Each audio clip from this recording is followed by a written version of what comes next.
Yep. I made your host. Yeah. Okay. Good to go? Yep. Hello, good evening, everyone. Thank you for joining us today. We are here for the International Doctorate and Graduate Alumni in STEM Career Panel. Our panelists, Arturo Kajal, Valerie Kleiser-Jumri, and Zi Yang are here with us today. Before we get started, I'm going to give a quick rundown on their current bios. So Veronica Yang is a highly accomplished professional with a strong background in accounting and finance. She graduated from the University of Southern California in 2019, where she obtained a Master of Accounting degree. She embarked on her career journey by joining two of the world's leading accounting firms, PwC, PricewaterhouseCoopers, and Deloitte. During her tenure at these firms, Veronica gained invaluable experience working on a diverse range of projects and collaborating with teams to deliver high-quality financial services to clients. Outside of her professional pursuits, Veronica is passionate about giving back to her community and empowering others to reach their full potential. She actively engages in volunteer activities and mentors aspiring accounting professionals, sharing her knowledge and insights to inspire and support the next generation of leaders in this field. Thank you, Veronica or Zi Yang, for joining us today.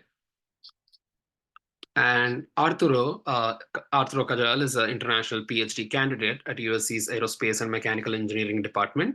He's specializing in aerodynamics. His research is focused on enhancing aircraft efficiency to minimize fuel consumption, mitigate environmental impact, and reduce operational costs in modern aviation. Arturo is also dedicated to education and mentorship, currently serving as an instructor for aerodynamic theory at USC. Thank you, Arturo, for joining us today. And finally, Valerie is a USC alumni from the class of 2023. She's originally from Colombia and studied business administration with an emphasis in finance at Marshall School of Business and had a pre-law concentration. At USC, she was involved in Shabbat, Tamid, the Society of Women in Law, and Phi Alpha Delta. She is now in her first year of law school at Harvard School of Law and will be working at a large law firm in Miami in their wealth management and estate planning group. Thank you, Valerie, for joining us today. So we can get started with the questions now. So the first question was, how did your USC graduate or PhD education prepare you for your current role in your field, particularly in terms of research, collaboration, and innovation? In other words, how can students make the best use of their time at USC? We can just do it popcorn style. Whoever wants to start can start and then popcorn it. Yeah, I can start if you want. During my time at USC, I was involved with a lot of research. I did so with the Vice Dean of Business Administration. I think this was a great opportunity for me. I managed to learn a lot, to network a lot, and this is a lot of what has come up during my interviews, both for law school and for job hunting. I think having research just shows so many different capabilities, such as, first of all, your ability to write, your ability to work with other people, your ability to network, your ability to be creative. And USC gave me all these opportunities. I think USC is a place with so many students from all walks of life and so much faculty that are so willing and able to help you. So it's just about leveraging these opportunities and taking advantage of every opportunity USC has by pursuing whatever you love. That's great. I'll do next. So for me, USC, I think our program provide a lot of, like career progression and networking opportunities. So there's career fair and then like Big Four, like breakfast meeting. And then they just, there are tons of opportunities you can meet with Big Four professionals, and then you can network with them, and those resources are very easy to access. Yeah, I would say that's the most I think that's how students can make the best use of their time at USC by, participating all those kind of networking events. Great. In my case, as for research, I couldn't find a better place to do research as in USC, because regardless if you go towards the experimental branch or the computational branch, you have all the resources available. So we have one of the best wind tunnels available in the world, and this has been historically. And then we also have, in terms of computations, high performance computing. center that allows to perform research at very high level. In terms of collaboration and innovation, I think they go hand by hand. I had the opportunity to participate with different research groups, and with that, I could see firsthand all the novel research that professors are doing in current nowadays, like state-of-the-art sort of aerodynamics, and that just helped me a lot to do collaboration. And afterwards, that helped me to do some connections. Professors know more professors in other campuses, and they usually recommend you to go and give a talk, to connect during conferences and stuff like that. So yeah, to me, the experience in USC was and has been great so far in terms of resources and collaboration. That's great. So I'm hearing a lot of make use of the resources available to you and make use of the networking opportunities and career events available to you. So that's the kind of gist I'm getting. That's great. I think both on the end of resources and with networking opportunities, I think USC does a really brilliant job. So the next question was actually about networking. So can you discuss the importance of networking in securing job opportunities in your specific industries, and what strategies have been the most effective for you? Then I will go first.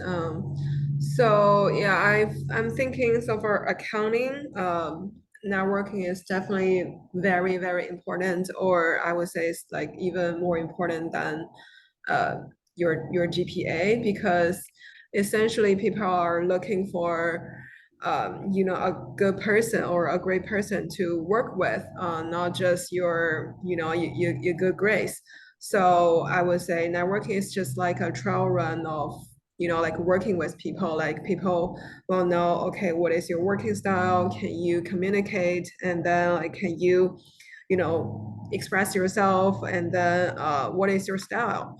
So networking is kind of like, like they're interviewing you, and then it's a great opportunity for you to make them like you, and then make them, like want to include you as their team. So yeah, I definitely say it's very, very important. And then the strategy I would say is be proactive, So, there are tons of opportunities, like Big Four people will come to the, campus, and then you can ask for a coffee chat, or, a phone call, things like that. Like Big Four, their office is located in the downtown, right? So it's like 10-minute drive. So, when you have time, just go there and meet them and talk to them. I would say that's the best strategy, because just give people a good impression, and then let them know, yeah, you're eager to have this opportunity, you're eager to be part of them, and then you're willing to make any effort to meet them. Yeah, I would say that's the strategy. Thanks. I can go next, and I just want to highlight and back up everything that CG said.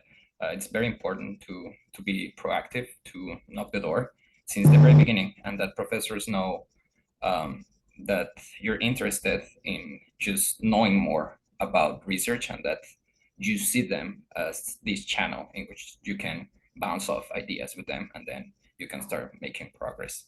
With that said, when we think about networking, I guess that we usually think about either professors or someone else out that is already in the industry. But I would need to say that in my experience, also networking with senior PhD students is also very important, because those are the ones that are going to be in 2-3 years, when you're about to graduate, they're going to be in the industry for 2-3 years already, and they can also recommend you. So it's nice to build up relationships within your partners in the same field. Aside from everything that just CG said, that is going with the faculty and networking in conferences and stuff like that, the name of USC is very powerful. So whenever you stand in a conference and then they see you coming from USC, they're expecting some level. So that helps. That's something that USC is just giving you for granted, let's say. But the networking within your cohort, within your closer network, is also as important as this second network, which is faculty and professors. Yeah, I would echo everything Arturo and Z said. I think there's 3 levels of networking. One is with your professors, go to office hours, take advantage because you never know when you might need them down the line for letters of recommendation or for job applications or anything of that sort. Also networking with fellow students that are both your age or older because you never know what can happen and where they might end up. I know I had a lot of mentorship opportunities with older people from USC who were going into the legal industry, and I would ask them about the LSAT and law school applications and things like that, and it really helped me.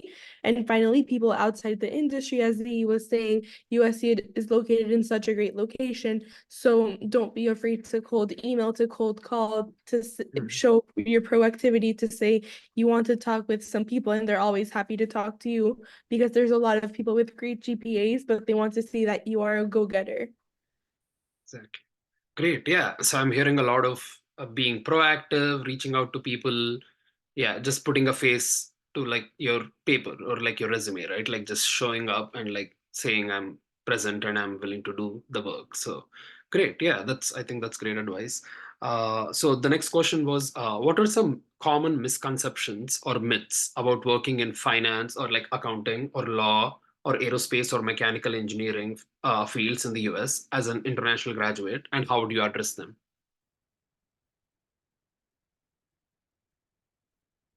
Like the common misconceptions or myths about working in your specific fields of interest or specific fields. Yeah. I can start again. I would say a common misconception about people in the legal industry is that they have to do political science, that they're all wanting to be politicians. And I would say that's the furthest thing from the truth. All my friends, I was a finance major. I have a really good friend who was a physics major. Yes, there's a lot of political scientists and a lot of people who do want to go into politics because it's the inherent nature of the industry, but there's people who want to do IP law or finance law or anything of the sort. So I would say having a STEM major makes you even more differentiated within the legal field. And that's something that a lot of recruiters and professors have expressed a genuine interest in. Thank you.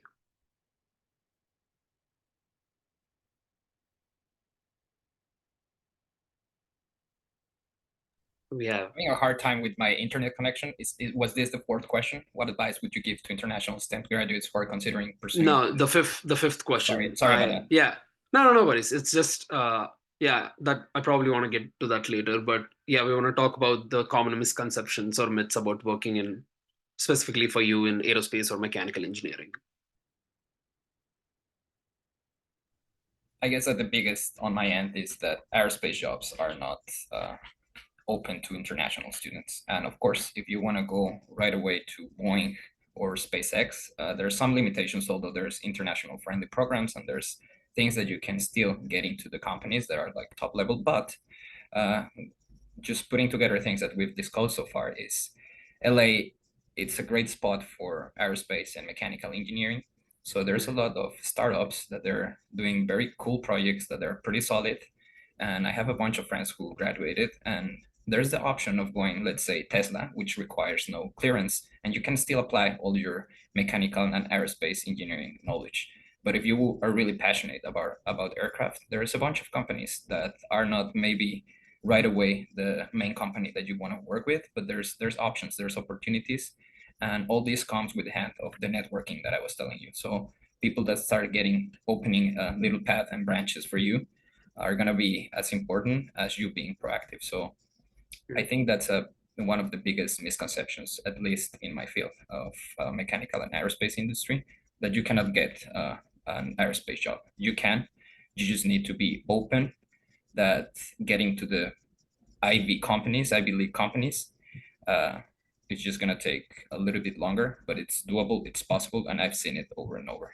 In my case, I'm going to academia, which is quote unquote a little bit more friendly. So it depends on what you want to do. But if you want to go to industry, there's options, and I've seen it with all my colleagues that graduated here from the same program, being internationals as well. Thank you. For me, in the accounting and finance field, the most common misconception I would say is you know, your work experience here in the US doesn't apply to other country. So people like when we were students, we were thinking, okay, if I do accounting or finance in the US, it's like, you know, different regulation and then different method, everything is like that. And then it's hard to, you know, like if you want to, you know, go to another country in the future, then the work experience doesn't apply, and then you will, like, you know, lose those work experience during the years. But from my perspective, I would say that is not true, because I do see a lot of like common issues and things that you are still able to use for your future career, even if you're not in the US.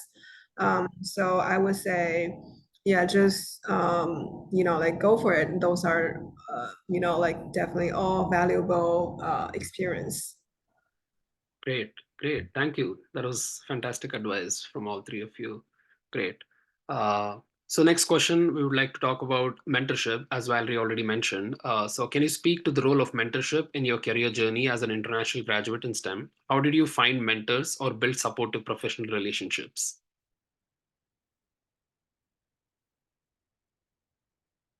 Yeah, so as I mentioned before, a lot of my mentorship relationships came out of student clubs at USC. So joining affinity groups or interest groups of people who want to do similar things as you are great opportunities. It's also good to get somebody from a complete different industry because they just have a different set of skills and they can give you a lot of valuable advice. Going to office hours and making your professors be your mentors is also great. And finally, reaching out to the greater community within LA or within the country or within the world, for people who do things that interest you. 99% of people are happy to help you. So it's more about you yourself not being afraid to reach out to these people. True. Yeah, in my case, I think I was pretty clear since the beginning that I wanted to go to academia. So the way that I found relying on mentors was, although I was in a fellowship, I didn't need to take a TA role. I was always putting myself into that position of interacting with different professors, taking classes from 100 level to 400 level, learning from them, from their teaching strategies, and also showcasing my talent, right? Like it's also a matter of knocking the door, asking for mentorship, but also showcasing what you know and what's your skills. So in my case, that's the path that I took mostly, relying on different teaching styles, on different teaching methodologies, and learning from them, and just exposing myself. So what I want to say is that you just need to be proactive and expose yourself to be there so that people know that you're interested into something, and they're, as Valerie said, they're always willing to give some advice, to give some mentorship and stuff like that. Now that I'm transitioning to this role into academia, it's something that we look forward. Like we want to have people knocking the door and coming with fresh ideas or good questions. So mentors are always going to be available, at least within the USC network, and it's just matter that you go for them. What about professional associations? Do you find them helpful, like joining professional associations?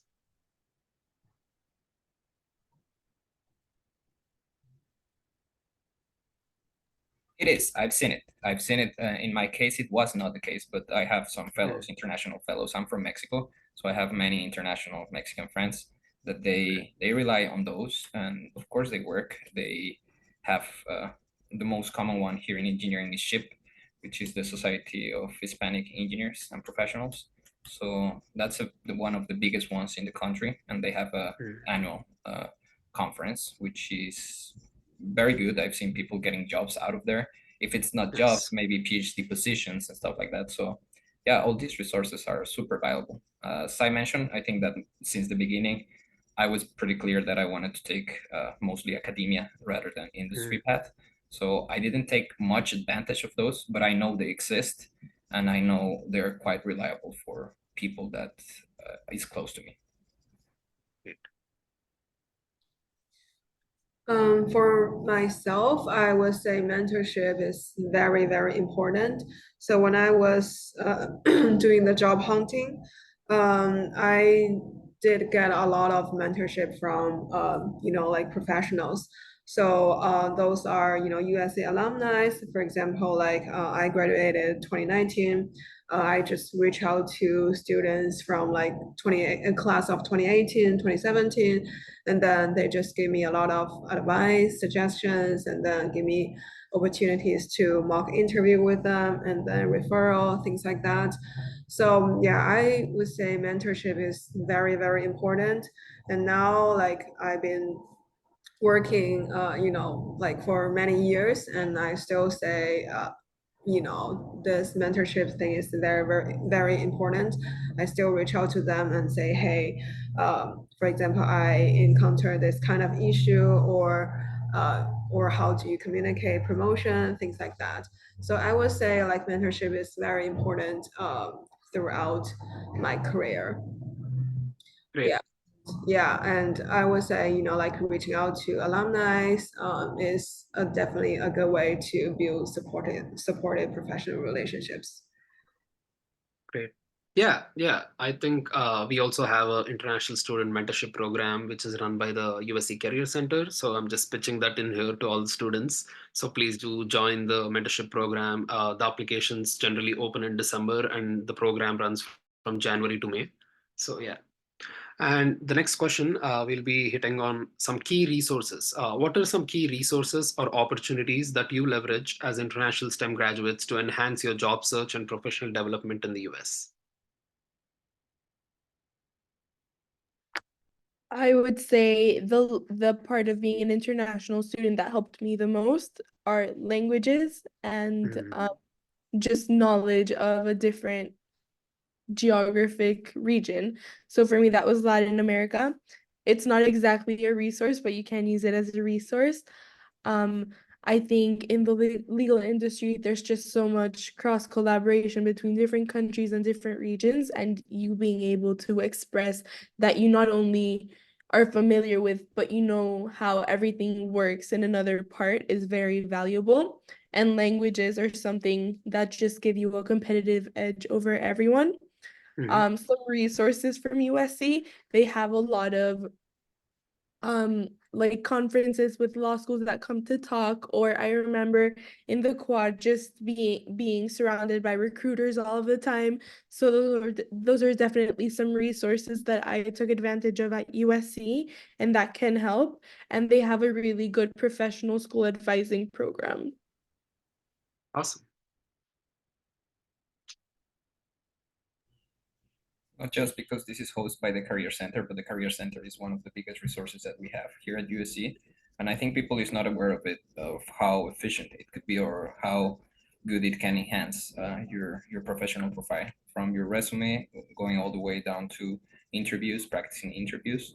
So I would say that just try it. It's pretty close. It's in the middle of campus, and people over there is always very friendly. You can just walk in, and there's going to be always someone willing to give you some advice, and it's just that I guess that having that feedback of we all are going to be very capable at some point of doing resumes, and it's going to be an iterative process, that it's really nice having some professionals just to polish final touches to your professional profile. And with that said, also the career fair, it's full of people just willing to hire you. And the name of USC, as I mentioned before, is very, very powerful. And I understood that throughout the years. Wherever you go to a conference or even here, uh, just USC name is very powerful. So just take advantage of it, I would say. Thank you for the shout out, Arturo. Yeah. So, Sorry. okay. Yeah. So other than the resource, we have mentioned, like career center, career service, definitely a good way. Other than that, I would say, leverage your program, resource.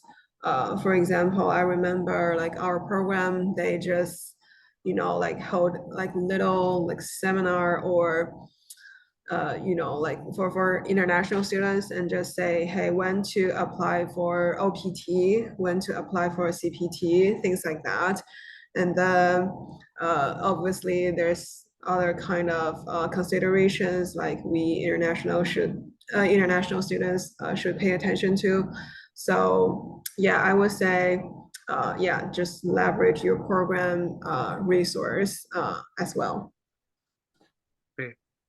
Great. Thank you. Thank you for giving a shout out to the Career Center. So please do come to the Career Center. We're hearing from the professionals here. So I just want to skip the immigration challenge question and then move to the common career trajectories. So, what are some common career trajectories for international graduates in accounting, law, or engineering, aerospace, or mechanical engineering in the US? And how can individuals tailor their paths to align with their long term goals?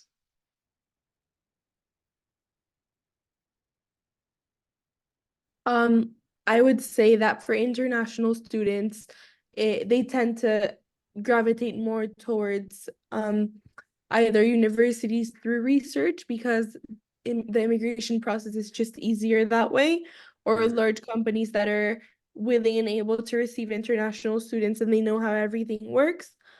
Or graduate school, which is another good option because that just gives you another tool in your toolbox in order to be a more valuable worker and people being more willing to sponsor your visa. However, I know a lot of international students that work in startups or smaller companies, so I wouldn't say there's one specific trajectory that is common. I would say that international students have most opportunities open to them. It's just one more step in the process of checking whether it's a feasible option.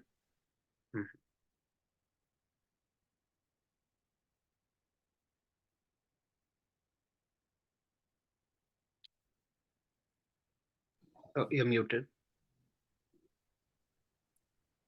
Okay, then I will go next. I would say, yeah, probably the same answer. I don't see like a very common career trajectories for international students.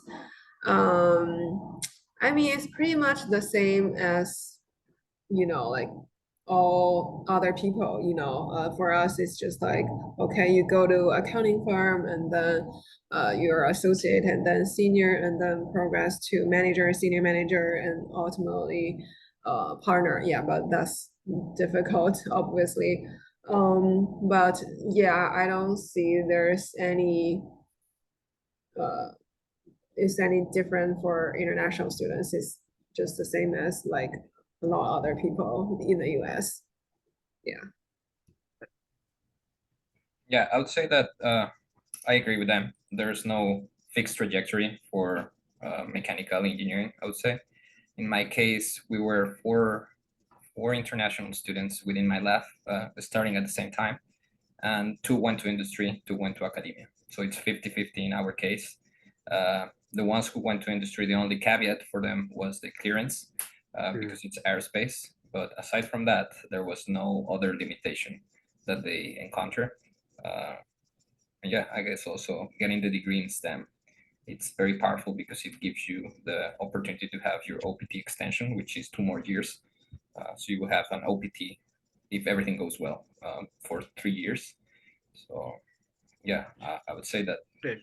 I So essentially, yeah, we're essentially saying pave your own path. There's no common trajectory. So That's great, right. yeah, do your own thing, right? Yeah, and So- and I guess all putting all together is like you need to start earlier, knocking doors, opening doors, tracing your trajectory, and that's what's gonna help you at the end of the program to find a good job opportunity, I would say. Right. Yeah, meeting people and networking from day one will probably be more effective than like before you're graduating. So fair. Yeah. So yeah, the next question was, in your opinion, what are the biggest trends or upcoming innovations shaping the future of your particular industry? And how can international graduates position themselves to capitalize on these developments? Yeah, I think it would be hard not to talk about AI. I think AI is revolutionizing every field. I don't think, however, that an international student necessarily has to go into this field unless they are interested. If they are, that's a great opportunity because so many new jobs and opportunities are coming up. So that's definitely somewhere that you can go to. But I think that I'm so sorry, I lost my train of thought. But yes, No worries. AI is definitely something very up and coming. Yeah, I agree with that. So aside from all the knowledge you grasp here, and as a mechanical engineer, as a aerospace engineer, which by the way, after the PhD, you end up being sort of a machine. You need to know how to code. You need to do the physical abstraction of the problem. You need to do many things. But with that, there's a trend. There's a clear trend in the world, which a few years ago was machine learning. Nowadays, it's AI. So I would second that. Just add something else to your toolkit which go along those lines, because it's going to be the trend. We cannot change it, and I'm convinced that if you somehow can blend this new technology into your field, it's going to be a really good skill that you would have. And if you don't, then you're going to become like obsolete pretty soon, like within 10-15 years. All the work that you can do maybe can be done in a different way, more efficiently. So always try to stay up to date, I would say, with the technology. If you decide to do a PhD, don't forget, even though you go to industry, don't forget to read papers often. That's going to keep you up to date in your field. And I think that's very important. Great advice. Oh, okay. For accounting and finance, I would say, yeah, other than AI, they mentioned definitely, like data analytics skills are very, very important. So for accounting and finance, it's not like, okay, accounting and finance, that's enough. It's like the employer are asking for more. For example, they want you to know SQL, they want you to know Alteryx, and they want you to know Python, Power BI, all those like data analysis tools.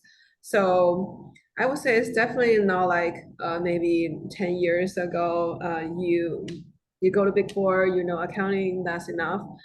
Right now, it's like you need to be able to manipulate like all those major data analysis tools, or have a very good data analysis skills, and then like you are able to elevate. And I want to share something else that it's probably a little bit more personal, but my girlfriend is also wrapping up her master's in marketing, and she's doing that. She's doing coding in R just to do data analysis. So it's in every field, and she's not international, she's domestic, but still she needs to learn it. She needs to do that. So just stay up to date. Back again, Exactly. just reinforcing my thought. Yeah, that's right. So yeah, it's important to stay up to date with technological innovations, right? Because you don't want to get stuck at one point. So yeah, that's perfect.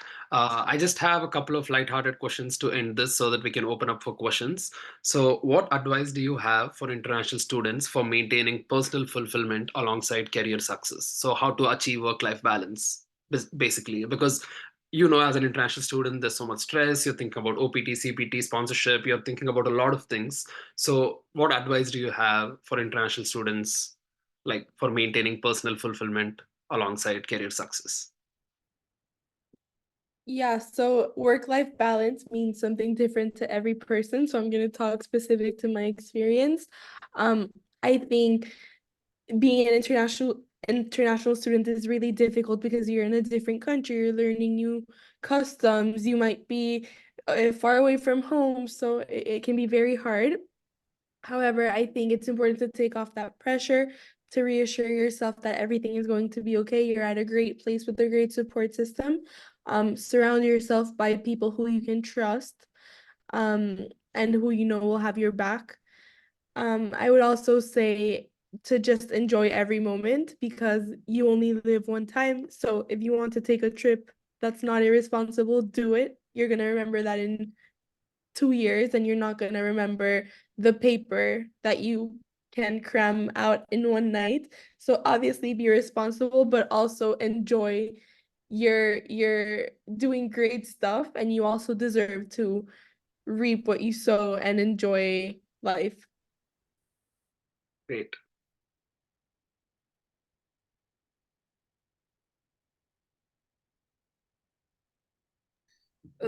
Yeah, same advice here. I would say just like be patient and then be just be patient, because for us international students, there are a lot of things we need to face that's challenging. For example, you need to wait for your OPT approval, and then when you get started with your career, you need to do this H-1B lottery, and then you might, encounter that issue like year over year. And then like moving forward, there are a lot of other immigration stuffs going on. So I would say just, like be patient and then believe that everything will be solved at the end. And, it doesn't matter if you don't get your H-1B or anything like that this year or the next year. I mean, you are still able to work. You're still able to have a lot of options. It's not like you lose this and then you lose everything. So I would say that's the most important thing, or the best advice I can give is just, be patient and then, like rest assured. Yeah. I would need to say that job search time, it's going to be a challenge and it's going to be stressful for sure. Just prepare for it, because it's going to be maybe 6 months or around that time in which everything is going to be uncertain. Everything is going to be a little bit stressful.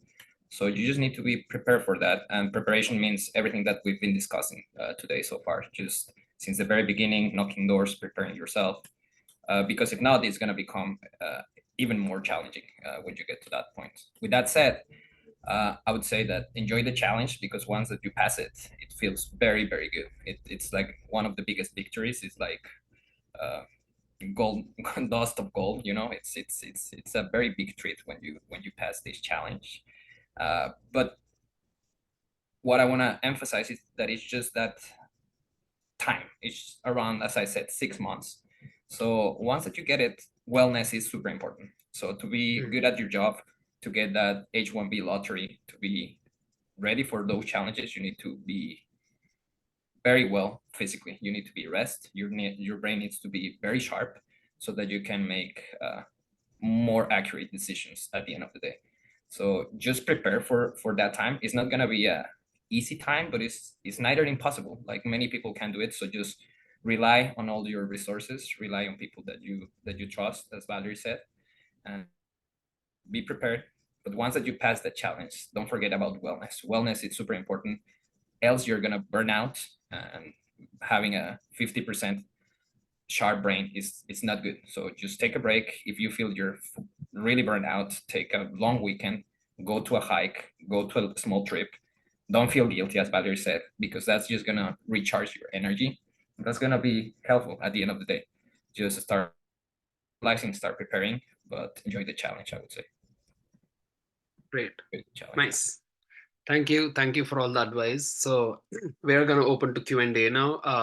I want to start with the first question because we already had this via Google form. A student asked, in your experience, how did you identify if a company provided sponsorship, especially for smaller organizations?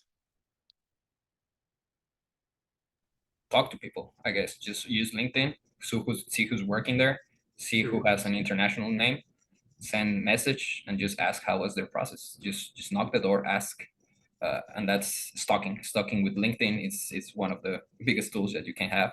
If you have a connection inside the company already, better. But if not, just stalk people and just send messages in LinkedIn. Someone is going to reply back, and you're going to get that input that you need. Mm-hmm. Yeah, I can't talk from my experience because I didn't go through that, but I also don't know if USC keeps track of where people are working, but you can for sure, I think, reach out to the career office and they can point you into the right direction, be that as it may.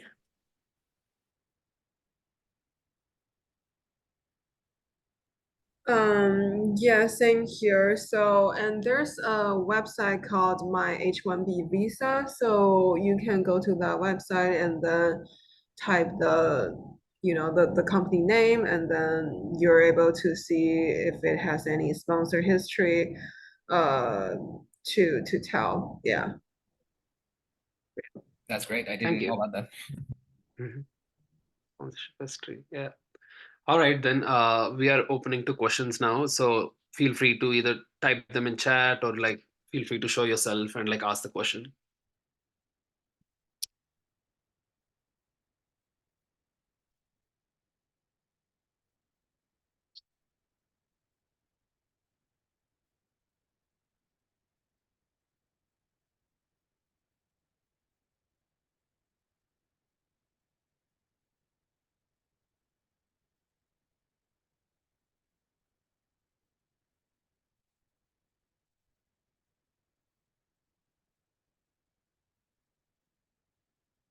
Hi, this is Paula.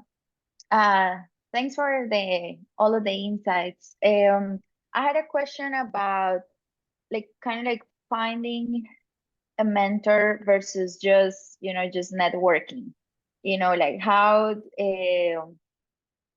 your process of taking that step when someone ends up becoming your mentor versus just someone that gave you some temporary advice about something. Yeah, that's a really good question. I think in my experience, mentors come naturally from networking experiences, and it doesn't necessarily happen for every person that I network with, but the people who you connect with, keep in touch, update them, ask them further questions, and then you can get something of a mentorship relationship.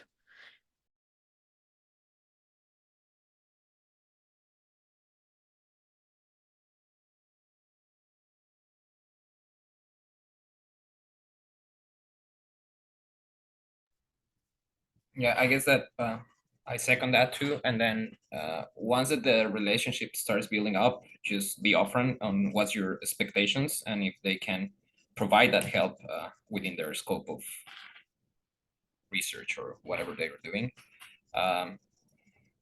Something else is like be familiarized with whatever the professor or the mentor you're trying to work with it's currently working. Like just get very close to the research work they're doing somehow and just come up with some ideas.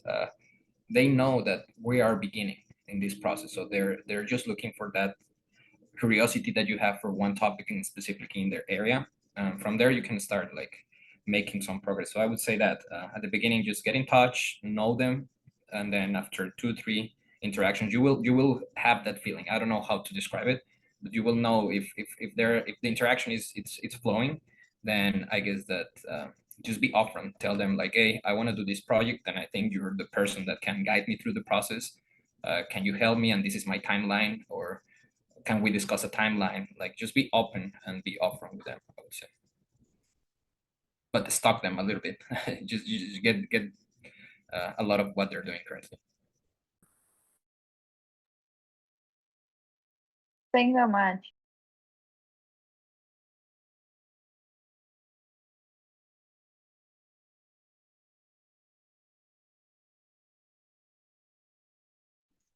Hi, my question would be regarding the visa thing as an international student. So, beside like getting the visa and the working visa for HB1 to get a job for long term, do you know like also any other option to secure a job, for example, with any talents or anything like that without the HB1?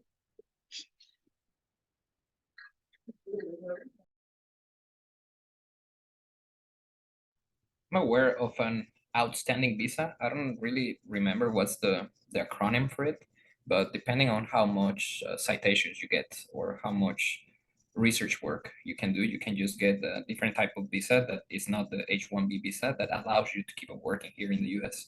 So that's another path that you can take, in which if your work gets a lot of citations, yourself can start applying for different types of visas. Thank you so much.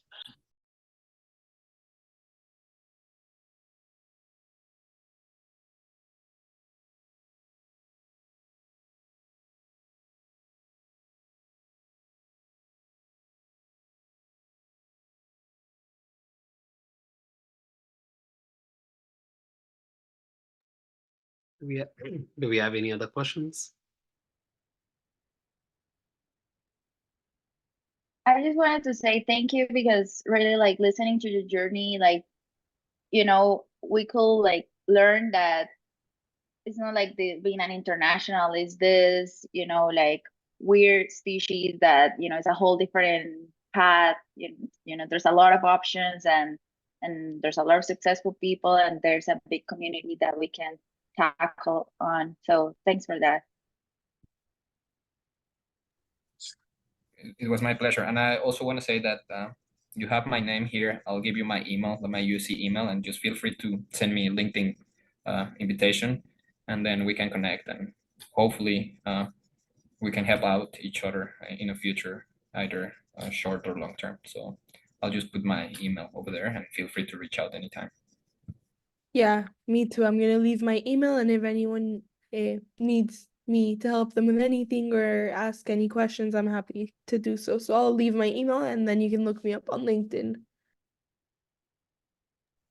Great. Yeah, this is what these sessions are for, right? Like here's where you want to start. You want to start networking, you want to connect with Valerie, Arthur, and Z, you want to keep in touch with them, you want to understand what's happening, know more about their industries. So great. Thank you. Thank you for sharing your emails and LinkedIn's. Do we have any other questions?